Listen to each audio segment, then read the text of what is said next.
మొగుడైతే మాకానోడోలమ్మ మాకానోడోలమ్మ మాకానోడే దసరాకొచ్చి నాకు సేరిచ్చాడే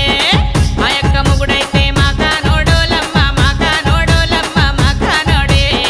దసరాకొచ్చి నాకు సేరిచ్చాడే చీర ఇచ్చాడు చెరువుకు రమ్మన్నాడు చెరువుకు ఎల్లగానే చెయ్యి పట్టుకున్నాడు చీర ఇచ్చాడు చెరువుకు రమ్మన్నాడు చెరువుకు ఎల్లగానే చెయ్యి పట్టుకున్నాడు మా అక్క మొగుడైతే మాకానోడోలమ్మ మాకానోడోలమ్మ మాకానోడే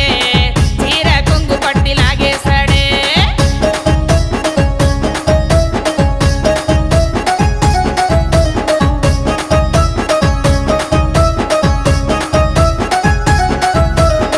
ఉద్దానం వెళ్ళాడు మధ్యాహ్నం వచ్చాడు పుచ్చకాయ తెచ్చాడు పులుసులోన